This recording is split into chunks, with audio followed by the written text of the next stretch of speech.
โอ้ยเอาซิ้นมาให้เจ้าเห็นซิ้นเจ้าเน่ายันเจ้าวิ่งอย่างกินค่อยไปตลาดเมื่อกี้นี่โอ้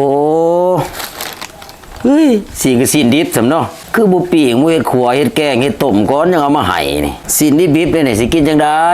สิเอาฟืนเอาไฟใส่มาปีกมาจีโอ้ยไอ้เป่งเอ้ยคันมันยากมันซาอะไรเจ้าก็ม้างเงินเจ้านี่หรือว่าสุ่มไฟใส่เงินเจ้านี่แล้วเจ้าจะปิ้งกับปิ้งเจ้าจะจี้กับจี้แน่มึงนาอย่างมีปัญหาบ่จะเป็นกวนเนาะบ่เห็นว่าสิใจเอานี่พักไอ้ฝากซื้ออีสั่งเท่าไรนี่ก็5,000ซ้ำไอ้สั่งหันแล้วซ้ำนี่ก็ซื้อมีแต่2,000กีบบ่แม่นกินหัวข่อยอีแล้วบ่เจ้านี่โอ้ยบ่นะไอ้น้องบ่โกงไอ้ดอกเงินซ้ำนี้หันคันไอ้บ่ซื้อไอ้ก็บ่ถามติอยู่ตลาดหัน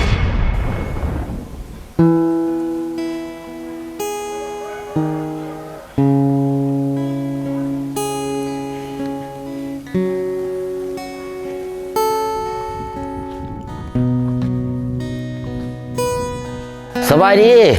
ยดีมาหาไผน้อมีเวียกบ่เด้โอ้ยข่อยย้ายมาอยู่ใหม่เฮือนตั้งหน้านี่เฮือนก็บ่ทันได้มีน้ำมีไฟซ้ำดอกว่าสิมาขอต่อน้ำต่อไฟน้ำบ่ทันได้มีเงินเข้านี่สิเป็นหยังบ้านเดียวกันเฮือนใกล้กันมาต่อรถขอบใจเด้อเจ้าใจดีดีเบิ่งสิมื้อเอาเครื่องมาต่อก่อน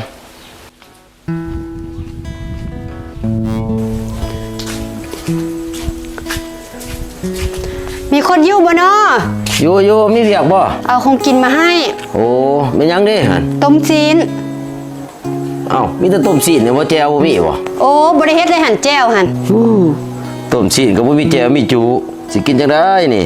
บ่แม่นคงกินเนื้อที่นี่บ่ต้มแล้วมีไหมยังร้อนอยู่หั่นเด้บ่มีแจ่วเนาะได้บ่เป็นหยังโผดโผนี่คนนี่เจ้ามีสั่งเด้เจ้ามีแต่เป็นผู้ใหญ่มาอยู่ใหม่แหละอ้าวเราเป็นอีสังคือว่าเราก็ธรรมดาอยู่นะธรรมดาไอ้สั่งอาศัยเฮาหาเฮาแล้วว่าพื้นเฮาจังสัตว์จังสี่เราเว้าอีสังบ่แม่นเราเว้ายอกตียอกหาอีสังเฮานี่ยังแม่นเฮ็ดกับคนบ่เกิดดีเด้อเอาของกินมาให้กะตีหันตีนี่เอาซีนมาฝากไว้ในตู้เย็นเฮาก็ว่าเฮารักกินซีนเพิ่นจักไผสิไปกินของเพิ่นเฮาแฮงอีต้นเพิ่นแฮงช่วยเหลือเพิ่นสับบ่มาละเหมือนระวังเด้อเจ้าอย่าสิไปวนหลายกับคนแนวนั้นข้อยก็บ่ได้สนในวนอย่างหลายดอกก็ฮู้จักฮักแพงกันธรรมดาเห็นเราทุกเรายากค่อยกับอีโตนลาวก็ช่วยเหลือลาวเศร้าขอสิเตือนเจ้าจะสิไปซอยคนนั้นบ่ได้บุญได้คุณอีหยังดอกกลับก่อนเด้อมันคำแล้วสิเมื่อกระเป็ดเกลือไก่ดอก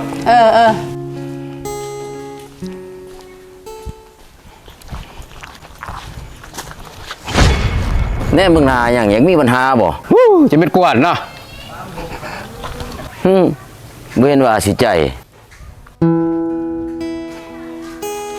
สบายดีจังได้มีเวียกบ่อ้ายโอ้ยมาสิเอาซีดมาฝากตู้เย็นเจ้าอยู่เฮือนมึงมีตู้เย็นอย่ามันเน่าโอ้ยสิเป็นยังอ้ายได้หากแต่ว่าจะสุเวลากินของข่อยได้โอ้ยค่อยบ่กินดอกอ้ายซีดในตู้ค่อยก็บักหลายๆอย่าไปคือหมอพันหั่นเอาซีดไปฝากก็ยังเหลือน้อยเดียวซีดเป็นโลพุ่นฝากแน่ก็ซั่นบ่แต่จะบ่ไปตลาดบ่มื้อนี้ไปจังน้อยก็ไปก็ซั่นฝากเงินซื้อยอดบังหะนี่ติสิมาออมสิซีดหมูมื้อแรกนี่สิเป็นหยังฝากก็ฝากติแต่ว่าจะเอาเงินจะออกก่อนก็ได้เด้อข่อยลืมถือเงินมานี่ซื้อมาจัก5,000กีบนี่แหละบ่เป็นหยังอ้ายบ่เป็นหยังน้องออกก่อนก็ได้คันซั่นก็ไปเรื่อยซะติข่อยสิถาเอาอยู่นี่ข่อยฟ้าวแน่นะข่อยบ่อยากเฮ็ดกินคำข่อยย่านกระเพาะข่อยขึ้นไปซะฟ้าวไปฟ้าวมาเด้อจังน้อยก็ได้อ้ายจังน้อยน้องอาบน้ำก่อนแล้วน้องก็สิไปเลยสิอาบสิเอิบจังได๋เฮ็ดจังได๋ก็บ่งามดอกคันคนบ่งามหั่นไปฟ้าวไปฟ้าวมาก็ได้อ้ายเอาชิ้นไปเข้าตู้เย็นก่อนติฟ้าวไปฟ้าวมาเด้อใจเย็นใจย่างแต่เนาะคนเฮานี่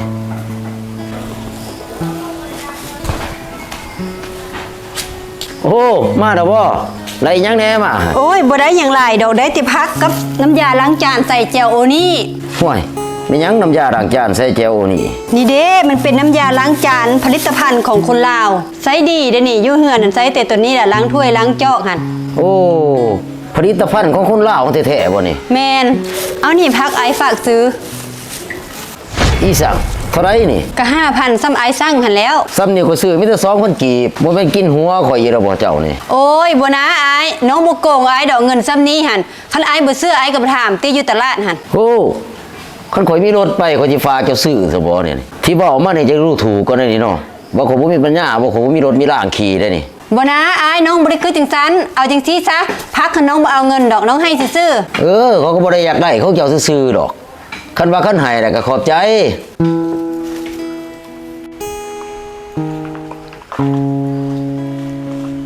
ตัวอยู่บ่หั่น ๆอยู่มีเวียกบ่อาย โอ้ยมาเอาซีนตัวฝากในตู้เย็นหั่น โอ้ยไอ้เป็งไฟดับแต่เช้าหุ่นซีนหันเน่าหมดโทรใส่เจ้าก็บ่ได้ มันแม่นอยู่บ่มันแม่นจะเอาไปกินของข่อยเบิดบ่ บ่นะอายถ้าบ่เชื่อน้องสิเอามาให้เบิ่งเด้อ สิมามวยใดอีกเด้เนาะคนเฮานี่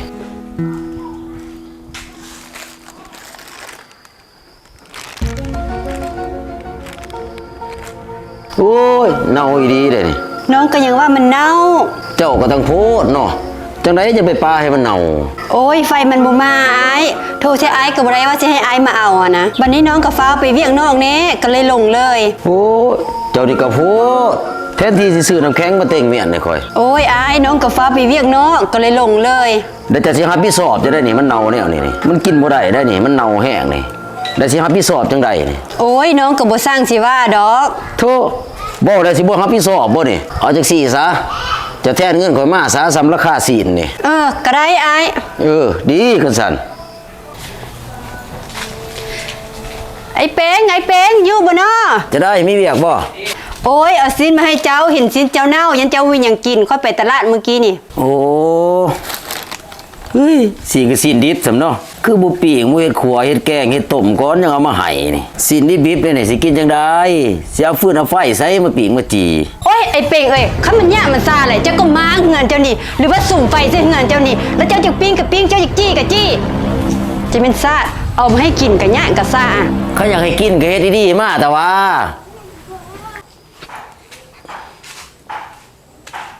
ตูเจะขึ้นมาตัดน้ำตัดไฟข่อย มันเปลืองนี่แล้ว เบื่องอีหยังก็ยังว่าก็สิออกซอยค่าน้ำค่าไฟ มีแต่ว่าสิซอย5 เดือนละยังบ่ได้จะกีบกระตัดหันแล้ว โอ้ยเจ้าก็แดกน้ำใจโพด มันบ่พอดอกไอ้เป็งค่อยให้เจ้าใช้ฟรีมานี่5 เดือนละได้ โอ้ยเจ้าก็ได้ว่าแต่เจ้าหน่อยสิเอาศีลมาฝากในตู้เจ้าเด้อไปฝากคนอื่นเขาก็บ่ให้ฝาก ค่อยก็บ่ให้ฝากคือกันหันแล้วไอ้เป็ง เอาเป็นหยัง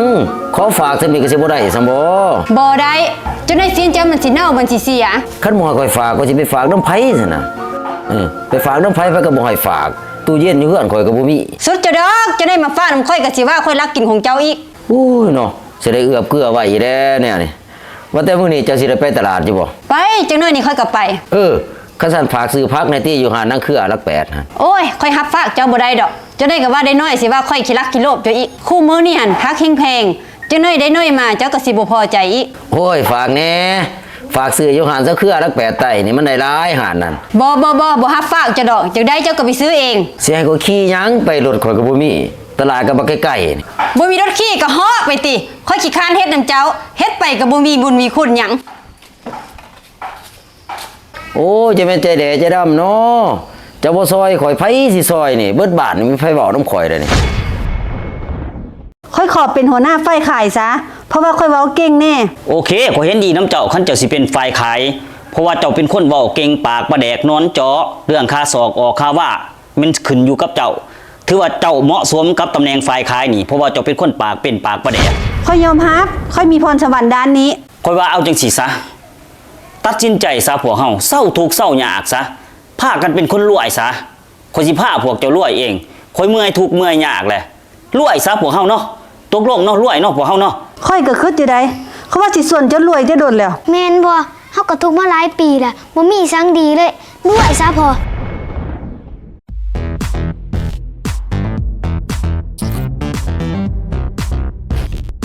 จ้อย แม่นยัง เฮ็ดอีหยังจักกระเดียจักกระดอหัวหน้างานเขานี่บ่แฮง แม่นเฮ็ดแล้วก็ได้เงินทำเก่าแน่พอ เขาจ้างเฮารายวันแต่ว่าบ่ได้รับเหมาเฮ็ดซ้ำใดซ้ำหนึงก็พอแล้ว โอ้แม่นความพวกเจ้าเว้าได้เนาะอยากบ่อยากเฮาก็เฮ็ดรายวันเฮาบ่ได้รับเหมาเฮ็ดไปก็ได้เงินซ้ำเก่าว่าแต่หัวหน้างานไปไสวะ โอ้ยเขาหนีแต่ดนแล้ว แม่นบ่ โอ้ยข่อยจักจังซี่ข่อยก็หยุดแต่โดนแล้วอันนี้เฮ็ดจนเมื่อยพวกเจ้าก็บ่บอกข่อยแต่โดน จักแล้วเขาก็ว่าเจ้าฮู้แต่ดนแล้ว สมพอเนาะค่อยพักคือบ่เห็นเจ้ามาพักนำพอเฮ็ดเวียกแนวนี้บ่เมื่อยบ่ ก็เมื่อยหันแหล้วลูกแต่ว่าอดเอาแนวเฮาถูกข์เฮายากเนาะ ครอบครัวเฮานี่ก็ตั้งทุกข์ตั้งยากอีหลีเนาะพ่อเนาะ ก็แม่นหันติลูก เจ้าคือบ่รวยบ่ห้างบ่มีคือบ้านคือเมืองเขาแน่เฮ้ย ก็จังว่าข่อยว่าหั่นติข่อยนี่ทุกข์มาจนเมื่อยได้นี่ข่อยว่าเอาจังสิซะตัดสินใจซะพวกเฮาเศร้าทุกข์เศร้ายากซะพากันเป็นคนรวยซะข่อยสิพาพวกเจ้ารวยเองข่อยเมื่อยทุกข์เมื่อยยากแหละรวยซะพวกเฮาเนาะตกลงเนาะรวยเนาะพวกเฮาเนาะ ค่อยก็คิดอยู่ได้เขาว่าสิส่วนเจ้ารวยจะโดนแล้ว แม่นบ่เฮาก็ทุกข์มาหลายปีแล้วบ่มีสังดีเลยรวยซะพ่อ แม่นเด้อเนาะทุกข์ยากมาเป็นเท่าไรปีบ่เห็นว่าสิมีอีสังดีเศร้าทุกข์ซะให้มันแล้วมันทั่วไปรวยซะให้มันแล้วข่อยตัดสินใจแล้วข่อยสิเปิดโรงงานหนึ่งโรงงานน้อยๆสำใดสำหนึงสำตะเปาะแต่แปะเป็นตะหักนี่มีผลิตภัณฑ์มีแบรนด์เป็นของตัวเอง ค่อยเห็นดีนำเจ้า แต่ว่าเจ้าจะให้ไผเป็นประธานบริษัท ก็ข่อยเองนี่แหละสิเป็นประธานบริษัท แต่ว่าเดี๋ยวนี้นี่ข่อยต้องการหัวหน้าฝ่ายขายกับหัวหน้าฝ่ายผลิตนี่สองคนเจ้าหันตกลงกันเบิ่งไผสิเป็นหัวหน้าฝ่ายขายไผสิเป็นหัวหน้าฝ่ายผลิต ค่อยขอเป็นหัวหน้าฝ่ายขายซะ เพราะว่าค่อยเว้าเก่งแน่ โอเคข่อยเห็นดีน้ำเจ้าคันเจ้าสิเป็นฝ่ายขายเพราะว่าเจ้าเป็นคนเว้าเก่งปากประแดกนอนเจาะเรื่องค่าศอกออกค่าว่ามันขึ้นอยู่กับเจ้าถือว่าเจ้าเหมาะสมกับตำแหน่งฝ่ายขายนี่เพราะว่าเจ้าเป็นคนปากเป็นปากประแดก ค่อยยอมรับค่อยมีพรสวรรค์ด้านนี้ แต่ว่าปากเป็นร้ายก็บ่ดีเด้แม่จักหน่อยไปล้มเว้าพื้นค่ะลูกค้าก็บ่ซื้อซอยเฮาอีก อันนั้นบ่ต้องห่วงนะแม่ดอก แม่ก็มีวิธีของแม่หั่นแหละ ก็สั่นหนูสิเป็นหัวหน้าฝ่ายผลิตเองเด้อพ่อเด้อ โอเคก็สันเจ้านี่เป็นฝ่ายผลิต เจ้านี่เป็นฝ่ายขาย ว่าแต่พ่อสิเอาเงินมาแต่ไสมาตั้งโรงงานนั่น แม่น โอ้ยบ่ยากดอกตัวนั้นหันมื้อแรกนี่พอสินอนฝันเอาเลข6ตัวแม่นๆโลดตื่นขึ้นมานี่มีแต่ว่าข่อยขอเงินแหน่จัก10,000นี่ข่อยสิไปซื้อเลข6ตัวคันถือปั๊บข่อยตั้งโรงงานทันที โอ้ทฤษฎีเพ้อฝันอีเด้อเนาะเจ้าเนาะโรงงานสิเกิดอยู่บ่เด้ เจ้าบ่ต้องห่วงเกิดแน่นอนไปกระสันบ่ต้องเฮ็ดแม่นดอกเวียกอยู่นี่ฟ้าเมื่อนอนฝันเอาเลขอยู่เฮือนเฮาพุ่นไปฝันแซ่บๆโลดมื้อแรงนี่ฝันเอาเลข ใช้จ้อยโรงงานเฮา นะนี่แหละสิพามาเบิ่งโรงงานเฮาแหละนี่แหละโรงงานเฮา เตาเผาถ่านนี่บ่พ่อ เตาเผาถ่านนี่บ่ อย่าสิเว้าว่าเตาเผาถ่านติมันบ่ยิ่งใหญ่